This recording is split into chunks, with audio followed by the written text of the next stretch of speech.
ناظرین دجال ابھی آیا نہیں ہے اور کسی کو پتہ بھی نہیں ہے کہ اس وقت وہ کہاں ہے، لیکن روئے زمین پر ایک صحابی ایسے بھی گزرے ہیں کہ جنہوں نے دجال کو دیکھا ہے۔ جی ہاں، انہوں نے دجال سے ملاقات بھی کی ہے اور اس سے بات چیت بھی کی ہے۔ اس حدیث پاک کی شرح میں لکھتے ہیں کہ دجال دو قسم کے ہوتے ہیں۔ ناظرین دجال زمین پر 40 دن رہے گا، جس میں سے ایک دن 1 سال کے برابر ہوگا۔ روئے زمین کا کوئی بھی میدان، کوئی بھی صحرا، کوئی بھی علاقہ ایسا باقی نہیں بچے گا کہ دجال وہاں نہ جائے۔ البتہ مکہ مکرمہ اور مدینہ طیبہ پر داخل نہ ہو سکے گا، بلکہ مدینے سے باہر دلدلی زمین میں پڑاؤ ڈالے گا۔ یہ وہی دجال ہے جس کا رسول اکرم صلی اللہ تعالیٰ علیہ وسلم نے ذکر فرمایا تھا۔ اے واقعہ تیرے نشان، اے واہیا تیرے نشان۔ الحمدللہ رب العالمین والصلاة والسلام علی سید الانبیاء والمرسلین، اما بعد فاعوذ باللہ من الشیطان الرجیم، بسم اللہ الرحمن الرحیم۔ ناظرین اکرام، ویب سیریز قیامت کی نشانیوں کی ایک نئے ایپیسوڈ میں اور نئے ٹاپک کے ساتھ ایک بار پھر آپ کے سامنے حاضر ہیں۔ قیامت کی بہت ساری نشانیوں کے بارے میں ہم نے گفتگو کی ہے۔ قیامت کی بڑی بڑی وہ نشانیاں ہم نے وہ آپ کے سامنے بیان کرنے کی کوشش کی ہے۔ انہی نشانیوں میں سے ایک نشانی ہے دجال کا نکلنا۔ احادیث مبارکہ میں دجال کا ذکر بڑی وضاحت کے ساتھ آیا ہے، یعنی ہر نبی نے اپنے اپنے دور میں دجال کے فتنے سے امت کو ڈرایا ہے۔ حضور اکرم صلی اللہ تعالیٰ علیہ وآلہ وسلم نے اس کی نشانی، اس کا حلیہ، اس کے آنے سے پہلے اور اس کے بعد کے جو حالات ہیں، ان تمام کنڈیشنز کو، تمام حالات کو وہ بیان کیا ہے۔ ہمارے ساتھ رہیے، انشاءاللہ اس دلچسپ ایپیسوڈ میں دجال کے بارے میں آپ کو مستند معلومات فراہم کی جائے گی۔ اللہ تبارک و تعالیٰ قرآن مجید کے اندر ارشاد فرماتا ہے، وَمِنْهُمْ مَنْ يَلْمِزُكَ فِي الصَّدَقَاتِ فَإِنْ أُعْطُوا مِنْهَا رَضُوا وَإِنْ لَمْ يُعْطَوْا مِنْهَا إِذَا هُمْ يَسْخَطُونَ۔ ترجمہ، اور انہی میں سے کوئی وہ ہیں جو صدقات تقسیم کرنے میں تم پر اعتراض کرتا ہے، اور اگر انہیں ان صدقات میں سے کچھ دے دیا جائے تو راضی ہو جاتے ہیں، اور اگر انہیں ان صدقات میں سے کچھ نہ دیا جائے تو اس وقت وہ ناراض ہو جاتے ہیں۔ ناظرین اکرام، علماء اکرام فرماتے ہیں یہ آیت کریمہ ذوالخویسرہ تمیمی کے بارے میں نازل ہوئی تھی، اور یہ شخص خارجیوں کا بانی ہے۔ رسول اکرم صلی اللہ تعالیٰ علیہ وآلہ وسلم ایک بار مال غنیمت تقسیم فرما رہے تھے تو ذوالخویسرہ نے کہا تھا کہ اے اللہ کے رسول صلی اللہ تعالیٰ علیہ وآلہ وسلم عدل کیجئے، تو حضور صلی اللہ تعالیٰ علیہ وآلہ وسلم نے فرمایا تجھے خرابی ہو، میں عدل نہ کروں گا تو کون عدل کرے گا؟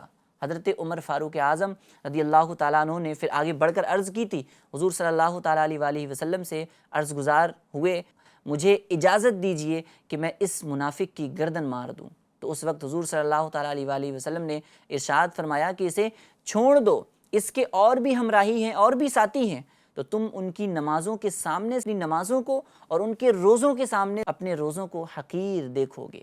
وہ قرآن پڑھیں گے، ان کے گلوں سے قرآن اترے گا نہیں، وہ دین سے ایسے نکل جائیں گے جیسے تیر شکار سے نکل جاتا ہے۔ اللہ اکبر۔ تو یہ ذوالخویسرہ کے بارے میں حضور صلی اللہ تعالیٰ علیہ وآلہ وسلم نے پیشن گوئی فرمائی۔ ناظرین اکرام، اس بدبخت کی گستاخی ہی دراصل اس بدترین فتنے کا پیش خیمہ ثابت ہوئی کہ جس سے بعد میں امت مسلمہ میں انتشار پھیل گیا۔ امت وہ فرقوں کے اندر بٹنا شروع ہو گئی۔ حضرت عثمان رضی اللہ تعالیٰ عنہ اور حضرت علی المرتضیٰ شیر خدا کرم اللہ تعالیٰ وجہ الکریم کے دور خلافت میں اسلامی ریاست میں چیلنجز کرنے والے اور باغی بغاوت کرنے والے در حقیقت اسی کے فالوورز تھے، جس شخص کے بارے میں ہم نے سنا۔ اور جنگ صفین کے موقع پر بھی جب حضرت علی المرتضیٰ شیر خدا کرم اللہ تعالیٰ وجہ الکریم نے خون خرابے سے بچنے کے لیے تحکیم کے راستے کو اپنایا تھا، تو پہلے تو خوارجوں نے اس کی حمایت کی تھی، خوارجیوں نے اس کو مان لیا تھا، مگر جب یہ فیصلہ کر دیا گیا تو یہ خوارج لوگ اس کو رد کرنے لگے، اس کو وہ ٹھکرانے لگے۔ حضرت سیدنا علی المرتضیٰ شیر خدا کرم اللہ تعالیٰ وجہ الکریم کے لشکر سے نکل گئے، دور چلے گئے۔ ناظرین، آپ رضی اللہ تعالیٰ عنہ کو معاذ اللہ بے دین کہنے لگے اور اپنا ایک باغی گروہ تیار کر کے لڑنے کے نام پر حضرت علی رضی اللہ تعالیٰ عنہ اور امت مسلمہ کے خلاف لڑنے کے لیے کھڑے ہو گئے اور عراق کے ایک علاقے کو اپنا مرکز بنا لیا، اپنا مسکن بنا لیا۔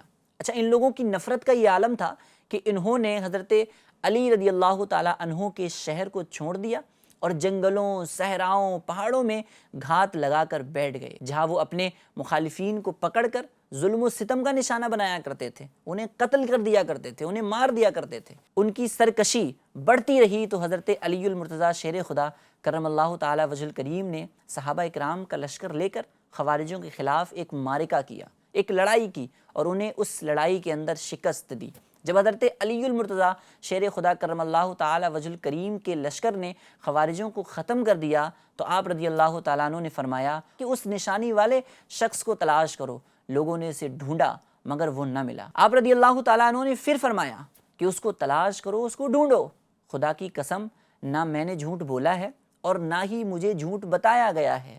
انہوں نے یہ بات 2 یا 3 بار دہرائی، حتیٰ کہ لوگوں نے اسے ایک کھنڈر میں ڈھونڈ لیا، ایک کھنڈر میں پڑا ہوا، اس کی لاش لا کر حضرت علی المرتضیٰ شیر خدا کرم اللہ تعالی وجہ الکریم کے سامنے رکھ دی۔ اس شخص کا ایک ہاتھ عورت کے پستان جیسا تھا۔ امیر المؤمنین حضرت سیدنا علی المرتضیٰ شیر خدا کرم اللہ تعالی وجہ الکریم نے تکبیر کہی اور حمد الہی بجا لائے اور کہا کہ حمد ہے اسے جس نے ان خوارج کی نحوست سے زمین کو پاک کیا ہے۔ ناظرین، امیر المومنین علی المرتضیٰ شیر خدا کرم اللہ تعالی وجہ الکریم نے فرمایا کہ کیا سمجھتے ہو کہ یہ لوگ ختم ہو گئے؟ ہرگز نہیں، ان میں سے کچھ ماں کے پیٹ میں ہیں، کچھ باپ کی پیٹ میں ہیں، اور جب ان میں سے کوئی ایک گروہ ہلاک ہوتا ہے، ختم ہوتا ہے، تو دوسرا اٹھ کھڑا ہو جائے گا، یہاں تک کہ ان کا آخری گروہ دجال کے ساتھ نکلے گا۔ اللہ اکبر، اللہ اکبر۔ ناظرین، دجال ابھی آیا نہیں ہے اور کسی کو پتہ بھی نہیں ہے کہ اس وقت وہ کہاں ہے، لیکن روئے زمین پر ایک صحابی ایسے بھی گزرے ہیں کہ جنہوں نے دجال کو دیکھا ہے۔ جی ہاں، انہوں نے دجال سے ملاقات بھی کی ہے اور اس سے بات چیت بھی کی ہے۔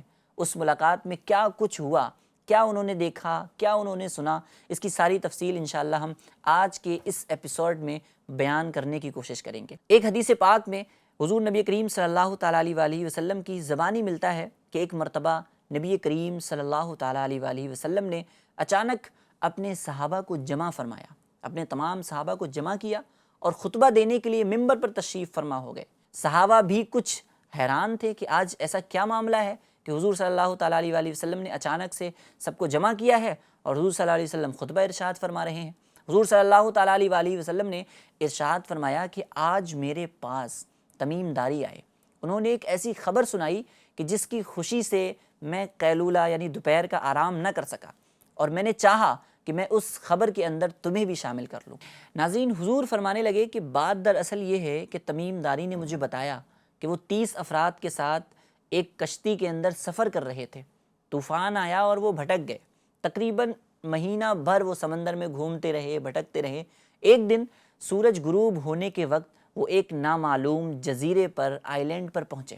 انہیں وہاں ایک سیاہ رنگ کی مخلوق نظر آئی۔ مخلوق تو تھی پر وہ سیاہ رنگ کی تھی، جس کے جسم پر بہت زیادہ بال تھے۔ انہوں نے پوچھا کہ تم کون ہو؟ اس نے کہا کہ میں جاسوس ہوں۔ تو ہم نے کہا کہ ہمیں اس بارے میں کچھ بتاؤ۔ تو اس نے کہا کہ میں نہ تمہیں اس بارے میں کچھ بتاؤں گا اور نہ میں تم سے اس بارے میں کچھ سنوں گا۔ اس بت خانے میں چلے جاؤ، سامنے ایک بت خانہ تھا، اس بت خانے میں چلے جاؤ، وہاں ایک شخص تمہارا بے چینی سے ویٹ کر رہا ہے، انتظار کر رہا ہے، وہی تم سے کچھ سنے گا اور وہی تمہیں کچھ بتائے گا۔ پھر وہ سب کے سب تمیم داری کے ساتھ جو ہے وہ وہاں سے ایک بت خانے کے اندر چلے گئے۔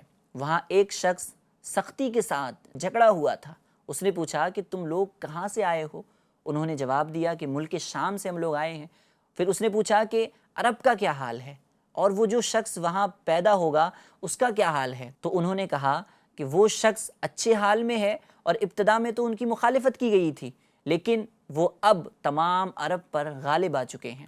اللہ اکبر، وہ سارا عرب ایک دین یعنی ایک خدا کو ماننے والا ہو گیا ہے۔ پھر اس نے کہا کہ عمان اور بیسان کی کھجوروں کا کیا حال ہے؟ تو انہوں نے کہا کہ اس میں ہر سال پھل آتے ہیں۔ یہ سن کر اس شخص نے 3 بار چھینکیں ماری اور پھر بولا کہ میں دجال ہوں، عنقریب میں آزاد ہو جاؤں گا اور زمین کا چپا چپا گھوموں گا، اس کا کوئی بھی حصہ نہیں چھوڑوں گا سوائے طیبہ شریف کے، کیونکہ مجھ میں وہاں جانے کی طاقت اور پاور نہیں ہے۔ حضور اکرم صلی اللہ تعالیٰ علیہ وآلہ وسلم نے فرمایا کہ مجھے بہت خوشی ہوئی کیونکہ طیبہ یہی شہر ہے، خدا کی قسم جس کے قبضہ قدرت میں میری جان ہے، مدینہ منورہ کی ہر گلی، ہر کوچہ، ہر سڑک، پہاڑ، نرم اور سخت زمین، الغرض ہر مقام پر فرشتہ ننگی تلواریں لیے پہرا دے رہا ہوگا، اور یہ پہرا قیامت تک جاری رہے گا۔ ناظرین اکرام، بعض روایتوں کی روشنی میں یہ بات بھی کہی جاتی ہے کہ دجال کو حضرت سلیمان علیہ السلام نے قید کیا تھا، اور حدیث شریف کے مطابق یہ مشرق کی سمت میں موجود ہے۔ دجال کا فتنہ تاریخ انسانی کی ابتدا سے لے کر انتہا تک تمام فتنوں میں سب سے بڑا اور خطرناک فتنہ ہے، جس کی بڑائی اور شدت کا اندازہ اس بات سے بھی لگایا جا سکتا ہے کہ ہر نبی علیہ السلام نے اپنی اپنی امت کو دجال کے فتنے سے ڈرایا ہے۔ محبوب رب العزت، محسن انسانیت، ہم سب کے پیارے آقا صلی اللہ تعالیٰ علیہ وآلہ وسلم کا فرمان عالی شان ہے کہ مکہ مکرمہ اور مدینہ منورہ کے علاوہ کوئی بھی شہر ایسا نہیں ہے جسے عنقریب دجال رونتا ہوا نہ جائے گا۔ اللہ اکبر۔ ناظرین، حضور فرمانے لگے کہ ملائکہ صف باندھے پہرا دے رہے ہوں گے، دجال مدینہ منورہ سے باہر ایک دلدلی زمین پر پڑاؤ ڈالے گا، پھر مدینہ شریف 3 مرتبہ زلزلے سے لبریز ہوگا، 3 مرتبہ مدینہ شریف میں زلزلے اٹھیں گے، تو ان میں موجود جتنے بھی نافرمان لوگ ہیں، جتنے بھی منافقین ہیں، یہ سب کے سب باہر آ جائیں گے۔ اللہ اکبر۔ مفتی احمد یار خان نعیمی رحمۃ اللہ تعالیٰ علیہ اس حدیث پاک کی شرح میں لکھتے ہیں کہ دجال 2 قسم کے ہوتے ہیں۔ جی ہاں، دجال 2 قسم کے ہوتے ہیں، ایک چھوٹے دجال اور ایک بڑے دجال۔ چھوٹے دجال بہت ہوئے، یعنی ہر نبوت کا جھوٹا دعویٰ کرنے والا شخص جو ہے وہ چھوٹا دجال ہے، جھوٹا نبی یا جھوٹا صوفی جو لوگوں کو گمراہ کرتا ہے وہ دجال ہے، اور بڑا دجال صرف ایک ہی ہوگا جو خدائی کا دعویٰ کرے گا اور جو قرب قیامت میں آئے گا، قیامت سے پہلے آئے گا۔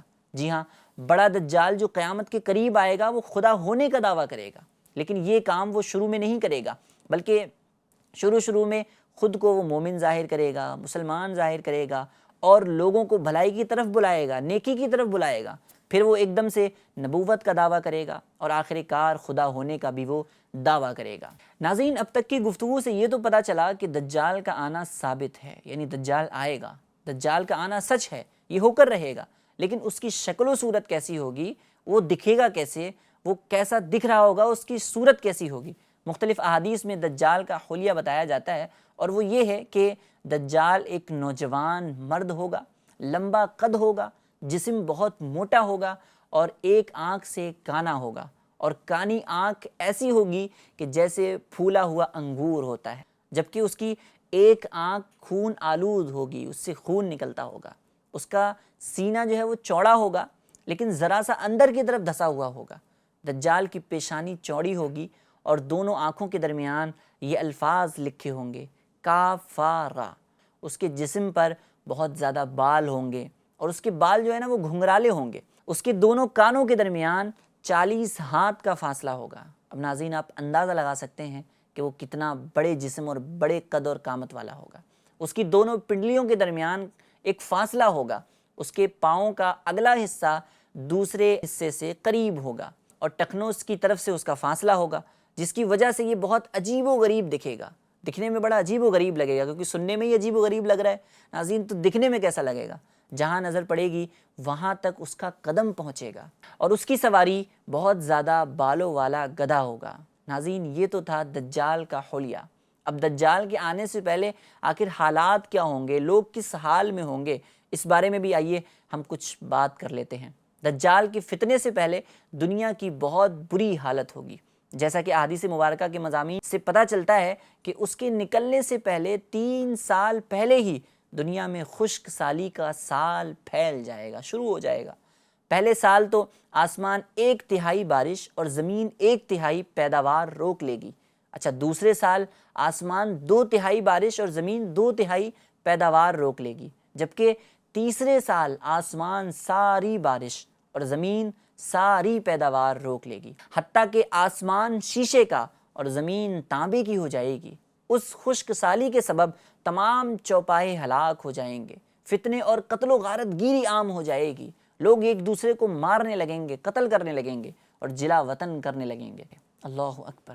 غذائی قحط سالی کے علاوہ، غذائی قحط سالی تو ہوگی، اس کے علاوہ علمی اور روحانی قحط بھی پڑ جائے گا۔ اللہ اکبر۔ دین کے معاملے میں لوگوں میں کمزوری پیدا ہو چکی ہوگی، علماء اور دیندار لوگوں کی قلت ہوگی۔ تب دجال مشرق کی سمت یعنی ایسٹ ڈائریکشن میں ایک اصفہان اور خراسان نامی شہر سے نکلے گا۔ ناظرین، دجال زمین پر 40 دن رہے گا، جس میں سے ایک دن 1 سال کے برابر ہوگا، اور ایک دن 1 ماہ کے برابر ہوگا، اور اس سے اگلا ایک دن 1 ہفتے کے برابر ہوگا، جبکہ باقی دن جو ہے وہ عام دنوں کی طرح ہوں گے۔ اس مدت میں دجال اپنے گدھے پر سوار ہو کر ساری دنیا کا چکر لگائے گا، اور گدھے کا جسم اتنا بڑا ہوگا کہ دونوں کانوں کے درمیان، گدھے کے دونوں کانوں کے درمیان فاصلہ 40 ہاتھ کے برابر ہوگا۔ اس کے گدھے کی رفتار کا یہ عالم ہوگا کہ ایک قدم اٹھائے تو 1 میل کی مسافت طے کرے۔ اللہ اکبر۔ روئے زمین کا کوئی بھی میدان، کوئی بھی صحرا، کوئی بھی پہاڑی علاقہ ایسا باقی نہیں بچے گا کہ دجال وہاں نہ جائے۔ البتہ مکہ مکرمہ اور مدینہ طیبہ پر فرشتوں کا پہرا ہونے کی وجہ سے اس میں داخل نہ ہو سکے گا، بلکہ مدینے سے باہر دلدلی زمین میں پڑاؤ ڈالے گا، اور مدینہ طیبہ میں زلزلے کے 3 جھٹکے آئیں گے، جس کی وجہ سے ہر نافرمان اور منافق شخص مدینے سے باہر نکل آئے گا اور دجال سے جا ملے گا۔ اس روز مدینہ طیبہ ہر منافق، ہر فاسق مرد و عورت سے خالص ہو جائے گا، پاک ہو جائے گا۔ دجال طرح طرح کے کرتب دکھائے گا، طرح طرح کی ٹرکس وہ اپنے ذریعے دکھائے گا، اور لوگوں کا ایمان برباد کرنے کی کوشش کرے گا۔ حدیث شریف میں ہے کہ دجال کے ساتھ روٹیوں کے پہاڑ ہوں گے۔ دجال کے فالوورز کے علاوہ باقی لوگ سخت تکلیف میں ہوں گے۔ دجال کے ساتھ 2 باغ ہوں گے، جس میں سے ایک جنت اور دوسرے کو دوزخ کہے گا۔ جو اس کے خدا ہونے کا ایمان رکھے گا اسے اپنی جنت میں ڈالے گا، اور جو انکار کرے گا اسے جہنم میں داخل کرے گا۔ اللہ اکبر۔ اس کے لیے زمین کو لپیٹ دیا جائے گا۔ وہ 40 دن کے اندر پوری زمین کا چکر لگائے گا، سوائے حرمین طیبین کے، مکہ مکرمہ، مدینہ منورہ کے علاوہ۔ ناظرین، دجال زمین سے خزانے نکالے گا، وہ خزانے اس دجال کے پیچھے چلیں گے، اور علم دین کی انتہائی کمی ہوگی۔ روئے زمین پر کوئی ایسا شخص باقی نہ ہوگا جو دجال سے مناظرہ کر سکے، ڈیبیٹ کر سکے۔ پھر ایک نیک مومن شخص اس کی طرف آئیں گے، ان سے دجال کے سپاہی کہیں گے، کیا تم ہمارے رب پر ایمان نہیں لاتے؟